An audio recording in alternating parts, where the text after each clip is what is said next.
Greetings. Can you hear me online okay?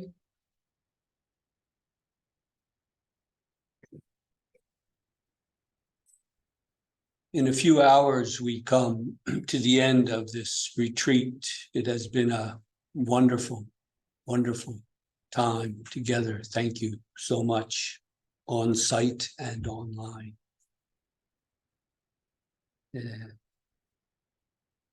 We have another hour and a half, I suppose, after the Dharma talk. One more sitting, is it? And then we'll do a go around and things like that.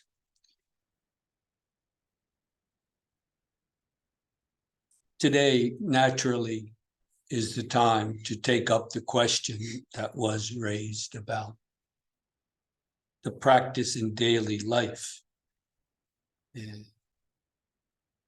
We have spent several days, 4 or 5 days together here, pouring ourselves into the practice, morning, noon, night, probably moments of ecstasy, probably moments of intense pain, and everything in between.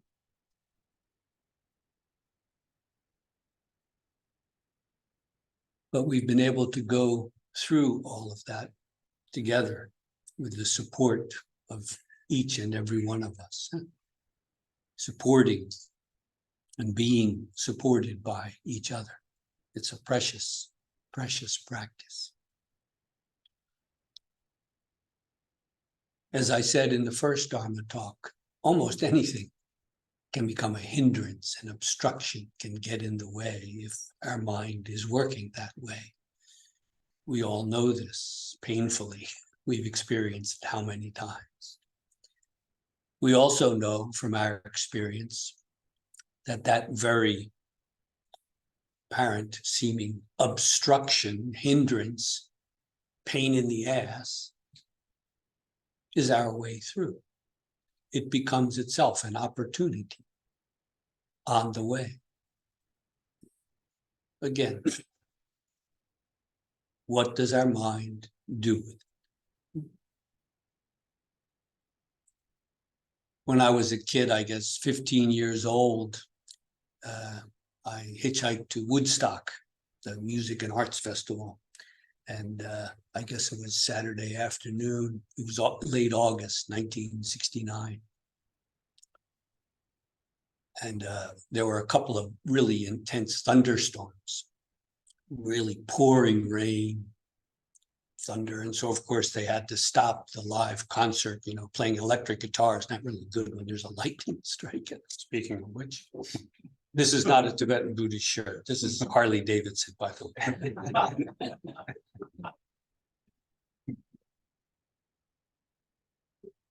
But at one point, it was raining cats and dogs, as we say, pouring rain. We're sitting in what was this beautiful, lovely ranch, where the cows would feed on the grass.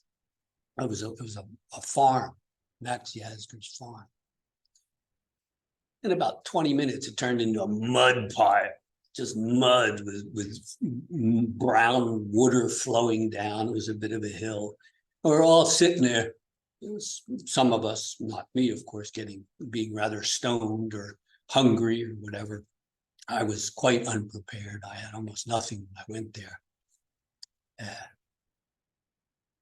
And so there we were all just sitting there, drenched to the bone.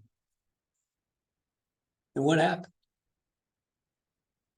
A couple of freaks, as we called the hippies back then, a couple of freaks took off their clothes and started sliding down the mud, kicking up mud. And so we just kind of naturally formed a kind of a line so that they could come down, and we were kind of a barrier for them. So there we were sitting there, oh, shit, man, this is what a drag. What did I ever come here for? And all of a sudden, here we are lined up, and people are yelling and sliding down the mud, kicking up mud in our face, and we're all laughing and having a hilarious time. And it occurred to me, wait a minute. What happened? What happened there? It's still pouring rain. I'm even more covered in mud now, but that problem is now a joy. So we all know this. We all know. You didn't have to go to Woodstock. But it's just one simple memory that came up recently. I recall. But it's basically the same thing. Everything I needed to know, I learned at Woodstock.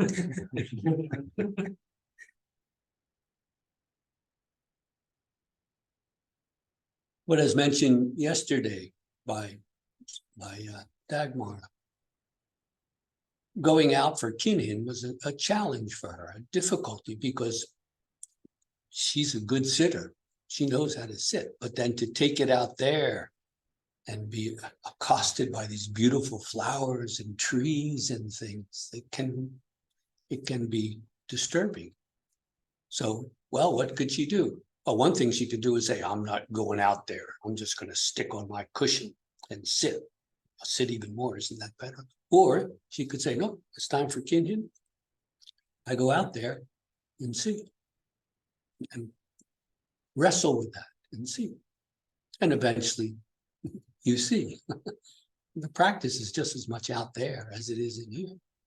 But if you just sit in here, you won't know that.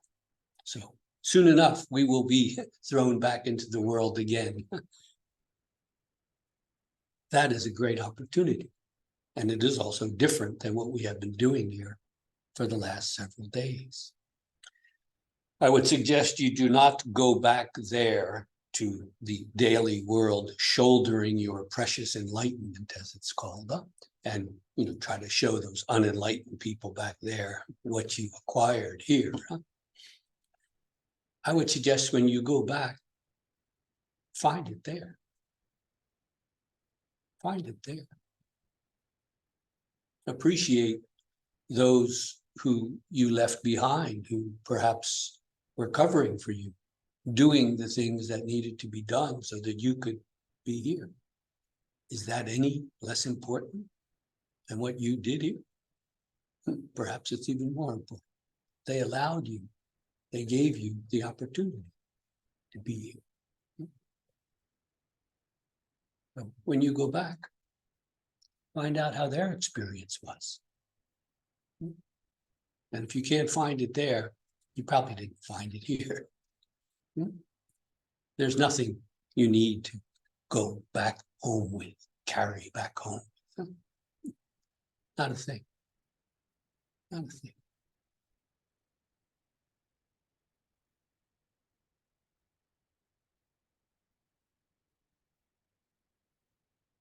There's a saying in Rinzai Zen, a monk without kensho is literally seeing the nature, seeing the true nature of things. Awakening, enlightenment. A monk without kensho isn't worth a penny. What would you say here, a farthing? Yeah, a penny. A penny? You steal our words again, huh? It's a centipede, actually. A monk without kensho isn't worth a penny. The obvious sense is that a monk who has devoted himself now to the practice cannot stop until he has really seen into the nature of things. Had a kensho, a genuine awakening. What they don't tell you is a monk with kensho isn't worth a penny either. Do you understand? Maybe a bit of Zen humor here, but it's there's a blade hidden behind the smile. That kensho must be so thorough, it must be free even of itself. It must be so thorough that we realize, oh, a monk, well, a dedicated practitioner, all of us, huh? With kensho, isn't worth a penny. With kensho, isn't worth a penny either. That's how precious it is. That's how precious it is. Savor it.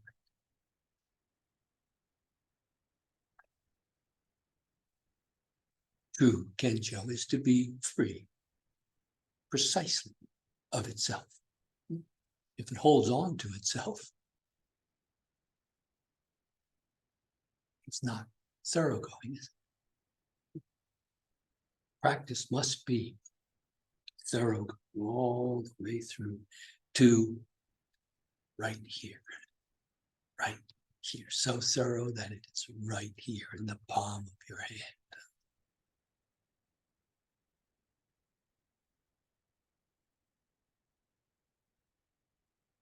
I suppose all of you online and on site have lessons on how to bring this practice back into our daily life. So I don't want to take up the podium here, but allow other people to speak from their own experience. What have you found that has been really helpful? I pushed and pushed for years and years, going to retreats, sometimes 2 or 3 a month in the monastery and elsewhere. And one day I remember walking back to my little place I lived in then, a little moss along the little alleyway. And I realized that that was my garden. That was my garden. And it was beautiful beyond compare. Just a little alleyway in Kyoto with a little bit of moss. But we all have these moments, walking in nature, listening to music, talking with a friend, whatever. However, where does it come from? That's it. It comes from nowhere. But sometimes it comes and things become very, very clear, very, very calm. It's as if everything stops and shows its original face, shows what it is and has always been. We don't need to grab onto it. It's always here. There is nothing else. But to discover that, to unravel that in daily life, in a sense, is more difficult than doing it here on the cushion. You can see that, can't you? But that is the real practice. If it doesn't come to life in our daily lives, it's not alive. It's not alive. If it's something confined to the cushion, well, we are binding ourselves without a rope, as it said. No. Later today, go out there and find it there. Find it there. I challenge you. I dare you. Find a place where it is not.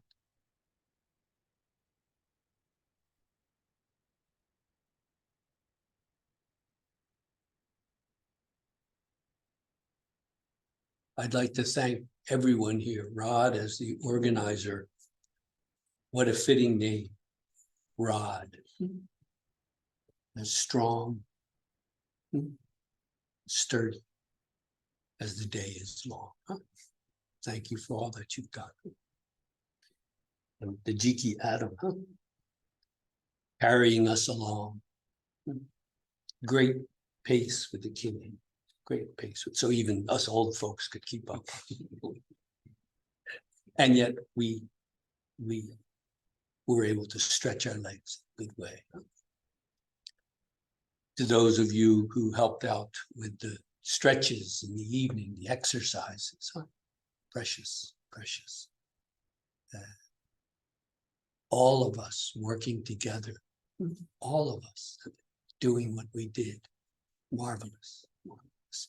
And those online, sitting wherever they were with us, joining in as they could.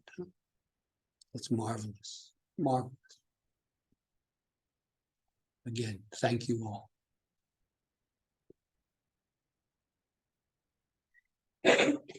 Instead of trying to lecture about what you should do when you go back to daily life, I think it's better if we open it up to specific questions you have about this. It could be about the practice as well, but today I would especially like to open it up for the practice in daily life as we are coming to the end of retreat.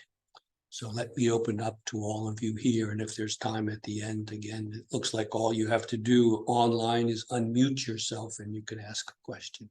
But let's begin with all of us here. If any of you have a question or have something that you can contribute, this is what I learned about what to do when you go back to daily life, or maybe what not to do when you go back to daily life. Please share it for the benefit of all.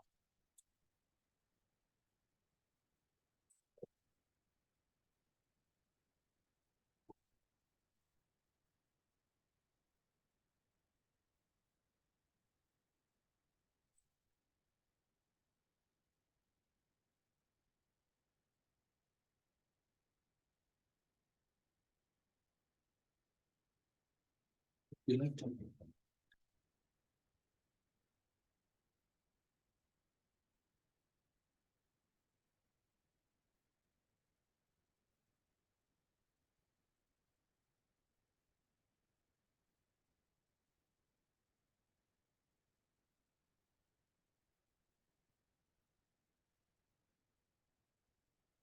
Here with the Jikki and life in the retreat, everything is ordered. We don't even choose what we eat. We're presented with delicious food. We have that for breakfast, lunch, dinner. When I return to the world, I know I'm returning to chaos, relatively. 3 children makes things really busy, and there's a lot of noise, there's a lot of activity in my daily life. And I found this when I attended the retreat last year, and I will again try and put it into practice this year.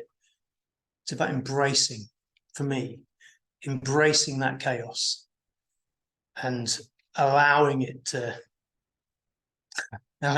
be, rather than fighting it, rather than controlling it, rather than trying to get back to this state of regimented routine, allowing the flow.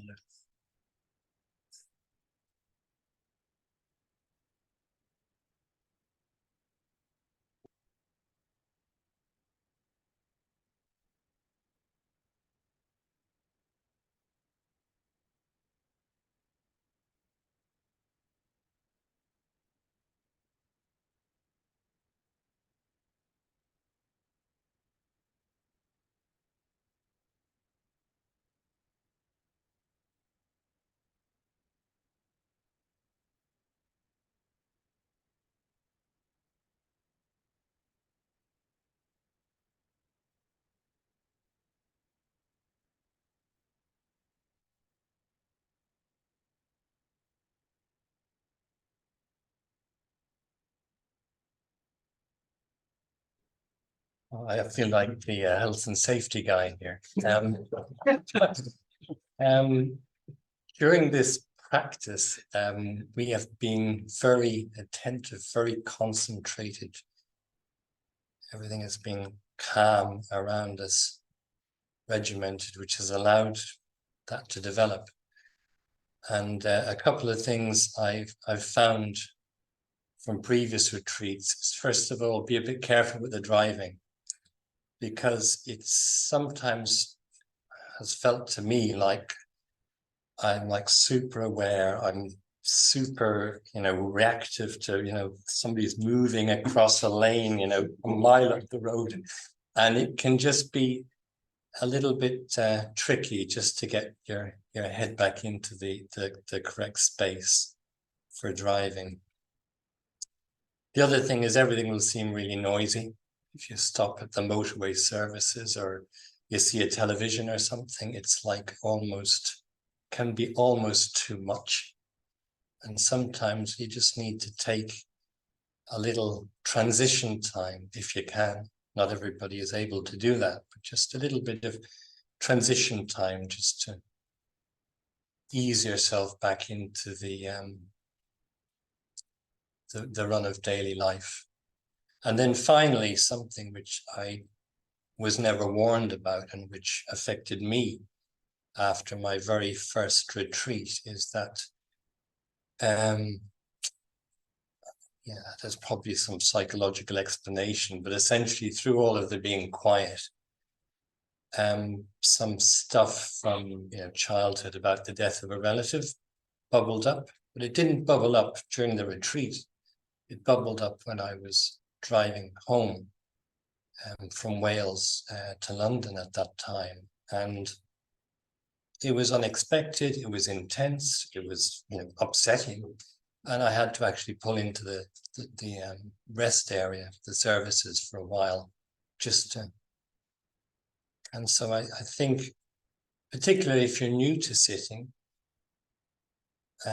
or that this is a lot more sitting than you're used to doing, then sometimes stuff just bubbles up. It might not always bubble up when you expect it to. Yeah, so that's what I'd say. Thank you.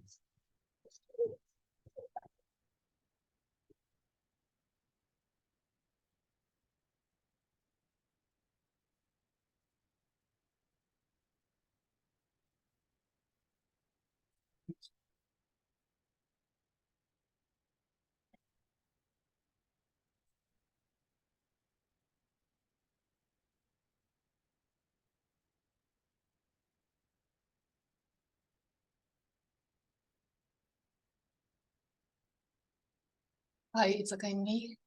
And with simple words about the experience of the practice or extending the practice into the daily life.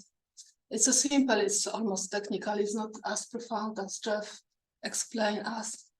But we've got a body, and our body, mind-body or body-mind has his own memory, which the zazen is replacing the bad habits or incorrect habits, because bad, good, it's still our judgment. It's not helpful, but the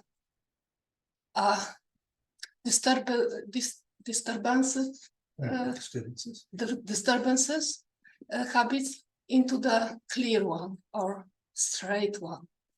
So in my case, but of course the habits it's creating for a long time. Usually we started our practice when we are mature. Holly, you've got a very good karma. I'm really happy for that. You don't have a strong habit as we have, but the longer you sit in this greenhouse, as Jeff told us one day, the more strong habit you create in your body mind. So it was my experience.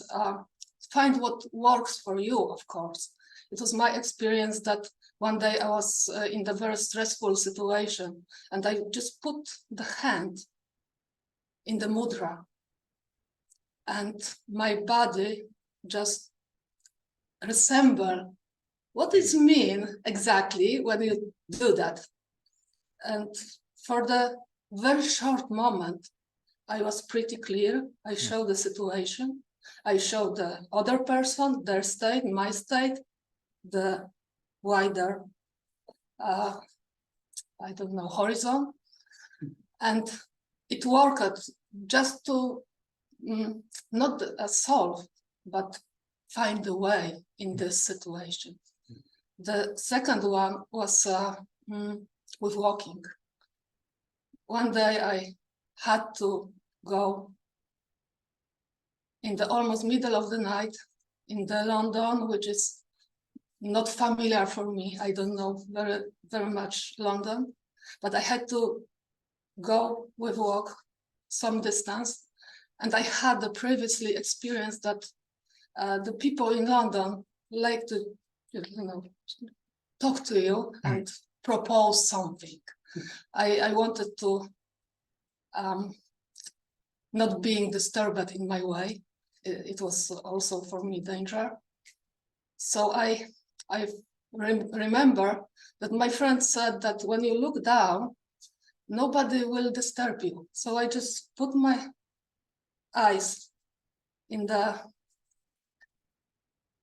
same mood as we do in in Zendo, in Kinkin, in our practice. So, and just go straight. And more than 2 hours walk was like that. Nobody say nothing for me. I was not stopped on my way. And I found in the place which was my destination that it was almost like a Kinkin. Of course, I didn't have any mudra. I didn't go in the line. But it was a body react. I just go and saw something similar, what was practiced in our greenhouse, and it worked. If it's not working, it means our new habit is not very, very strong. We need to practice more with the greenhouse. So I hope it can be helpful. Of course, for you, it can be bell. Of course, for me, the bell is also, I hear the bell, and the first minute of every session, every period of Zazen, the first minute is just, my body is, okay, it should be like that. The next 5 minutes can be destructive because of some fog, which can be take me out from it. But if the bell works for you, for example, you can put the sound on your mobile, and every hour have it. Wow, or even a very short moment, you will be with the Zazen mood or Zazen level, and that's it. I hope it can work for you. Please find your own way that works for you well. Thank you.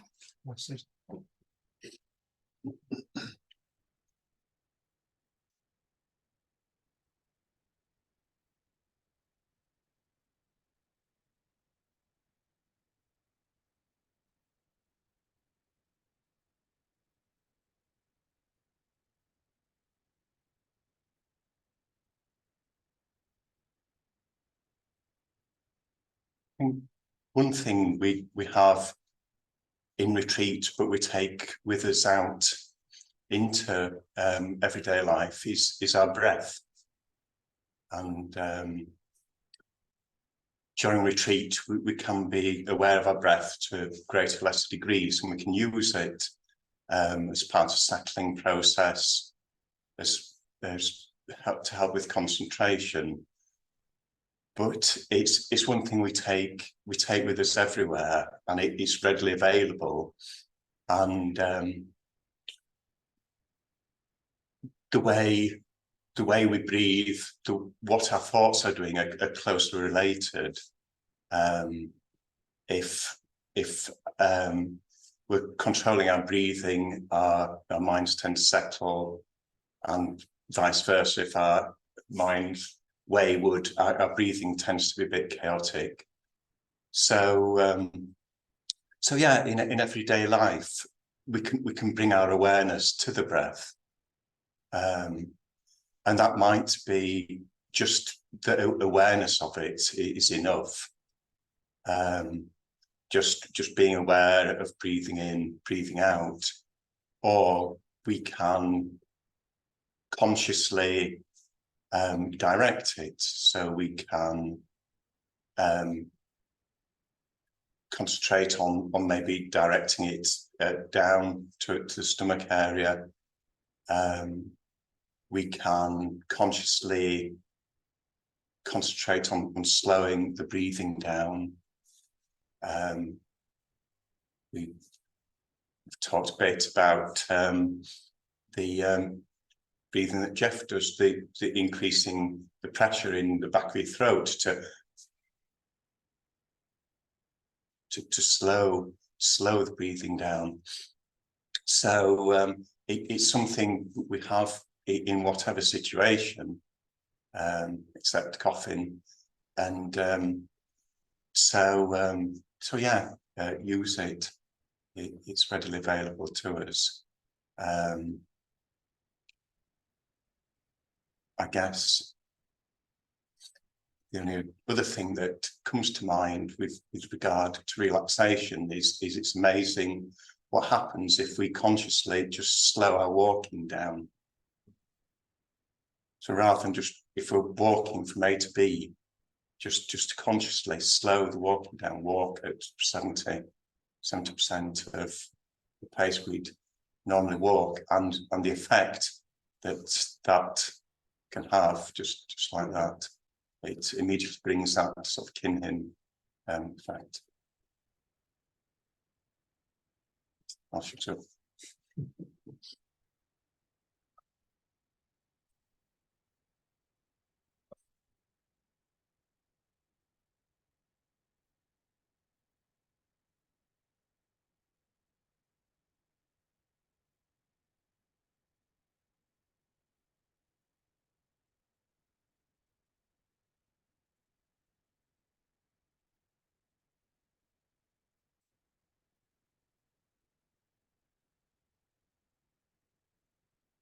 My question is really to the group about, and Jeff, about dukkha, and that in everyday life, in different situations, yes, when it rains, can't control it, I can bring an umbrella.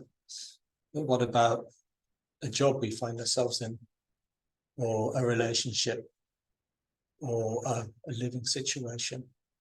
And that, on the one hand, that feeling of unsatisfactory, unease, disease, and then the distinguishing between that and perhaps something that's not quite right in the work I do or in the relationship. And I think for me, sometimes I struggle to have that clarity between distinguishing between those two, I suppose. Not sure if I'm making myself clear. And I wondered about people's experiences with that in their everyday lives.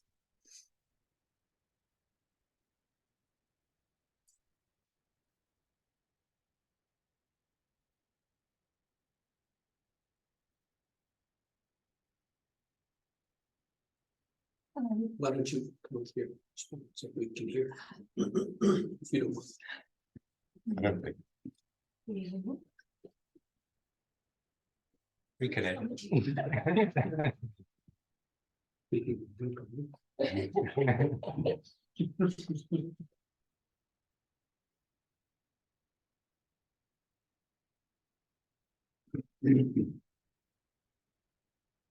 think I can relate really well to that.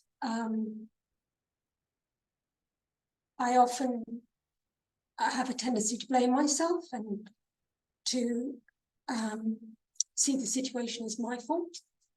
And what I've learned, which has helped me quite often actually, is to take myself away from both situations and to sit with whatever's going on in my body, to find out where that sits in my body, and to open myself to that through breathing. There's a Thich Nhat Hanh practice where if I touch the emotion, if I know what emotion is connected to it, to breathe with it, to use the breath to breathe in using the name of the emotion and breathe out with it. And what that has helped me to do very practically is open up the emotion and to face it. And after that, I have found that the answer doesn't come necessarily by keyboard, but I'm able to see more clearly how the land lies in the connections. And it's like opening up to the truth of the situation that is there, rather than the picture I place on it from my mind. And I think what I've learned here is how a little bit more the differentiation about what's coming from here, and to stop and to take time. That's one of the biggest gifts we can give to ourselves, is give ourselves the time to be with what's inside of us, so we can hear that more clearly.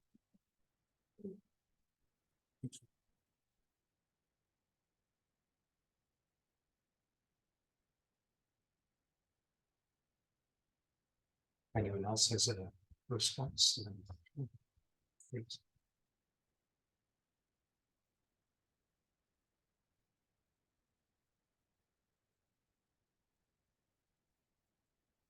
Perhaps there is someone online that would like to respond. Let's see.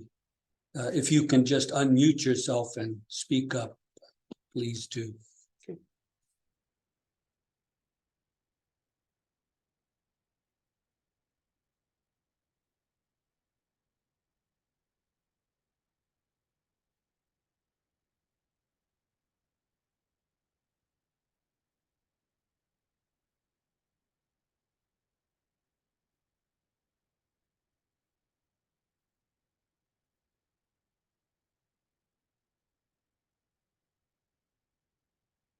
If not, I think Marcus.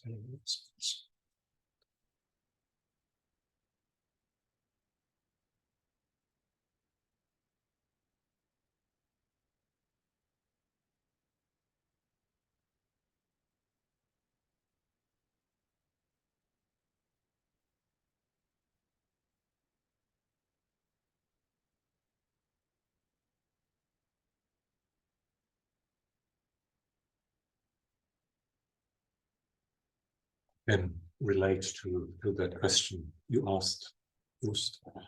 I'm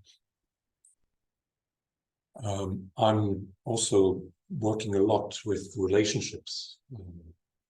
That's in my work life, but also privately. I often deal with difficult relationships that are emotionally quite draining sometimes, and sometimes it's stuff coming up in that moment, in a conversation, for example.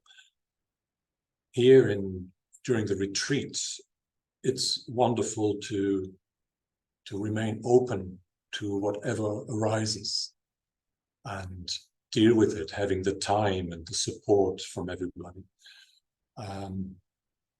I find in my work life and at home sometimes when a difficulty comes up and an emotion, that openness all of a sudden does this, clamps up. And for me, it's important to recognize that moment when it goes like that. And then finding ways to opening up again. That doesn't necessarily mean to go back onto my cushion, as if to say, hold on a moment. I just need to sit for a moment. Or wait until I've done my retreat. It's in that moment, what can I do? And what has been said already, I find very helpful. For me, it's also to briefly, it can be a split second, to get in touch with the belly, where, the lower part of the belly, which is that bodily, visceral experience, if you like, that we're cultivating, or I've been cultivating during the retreat, to, if you like, tap into that. But it sounds very easy when I say that. In practice, it's not so easy, and it's ongoing practice to notice that clamping up and then opening up again, so that I can actually respond from, well, how to put it, being without self.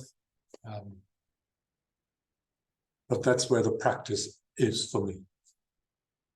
I don't know if that relates. Thank you.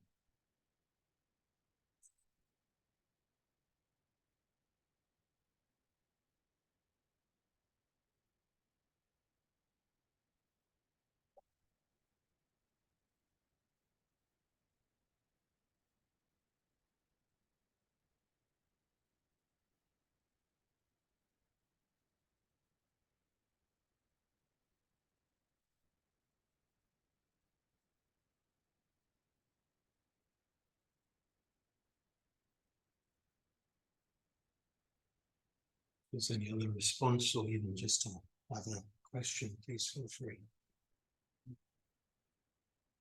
And maybe we can ask the people online as well.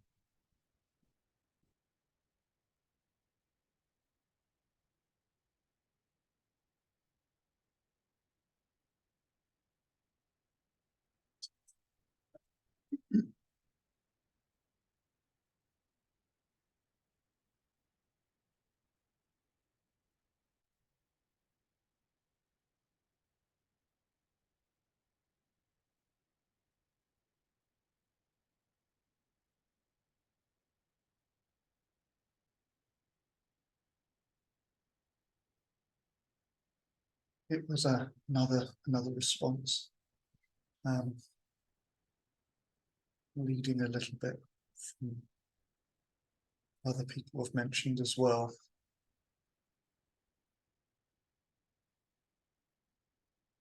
On my desk at work, I have a post-it, and on that post-it, I've written the word fear. When I'm worried about doing a talk, speaking to someone in crisis, which my work involves, standing up in front of people, find that I look over there, there's fear. It's over there. It isn't, I'm not defined by that. That's what I'm feeling. And having that little bit of distance, it's that little gap, seems to make a difference to me.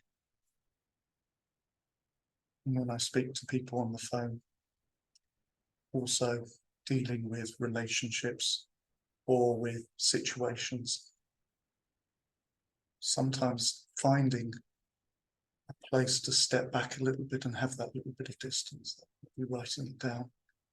That might well be talking to other people, not holding it in your head like this sort of typhoon going around, just getting it out and going, okay, having that sense of curiosity. There it is. There's that. There's that. So I have fear on my desk, and it's helpful.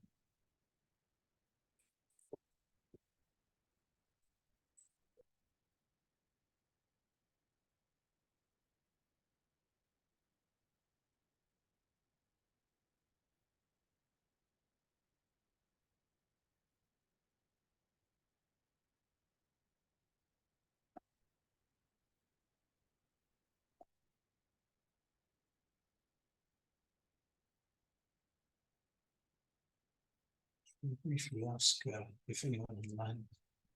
If anyone online has a question or comment, please feel free.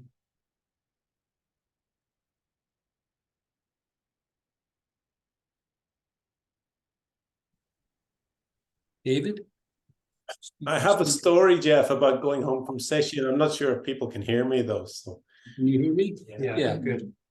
Okay, well, lovely to see everyone again. I went to many retreats and session, and every time went through misery, pain, boredom, frustration, as you guys have talked about. And but the process works, doesn't it? And I finished every retreat with a feeling of great freedom, spiritual high, wonderful. The world was so beautiful. And then 7 or 8 years ago, I was at the retreat in Ascot with many of you.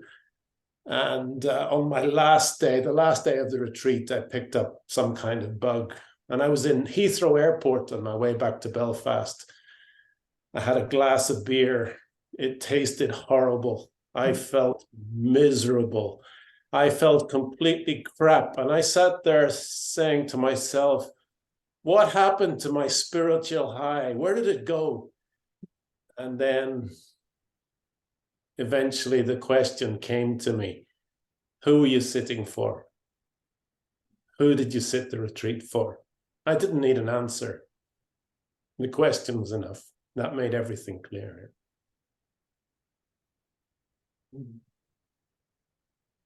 Thank you, David. Glad to have you with us again.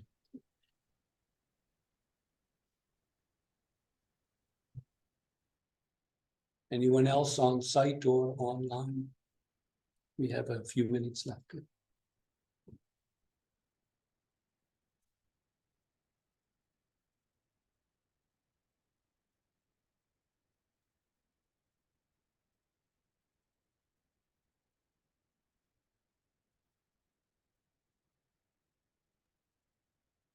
Yes, can you hear me? Yes, Louis. Yes, Yes. yes.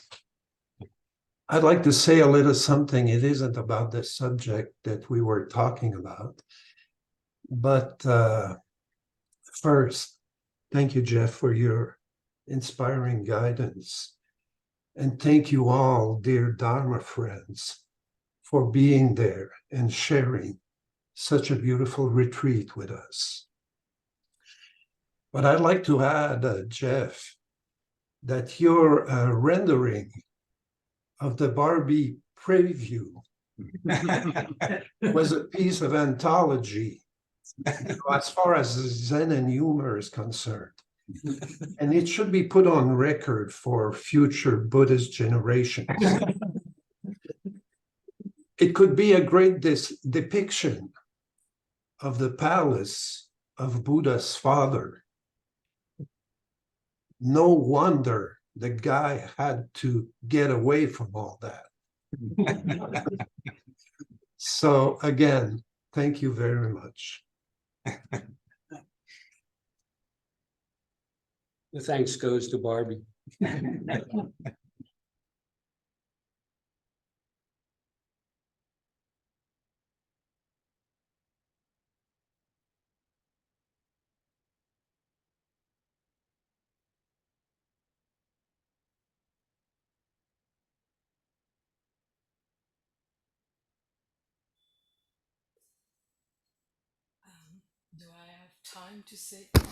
Do I have time to say something? Yes, it's pretty clear now. Yes, we can hear you. Okay. Please, Mariclot. Okay. When I'm at the end of a retreat, I have the tendency to try to protect myself from the outside that is bumping suddenly. And the trick I developed with time is instead of as soon as I feel that I'm going to be attacked, I do the opposite. I forget myself on purpose. I forget myself completely, and try to see the other as not as a friend. And I discovered that most of the time the fear was just inside. Nobody want to bump on me. And it works very well for me. Thank you.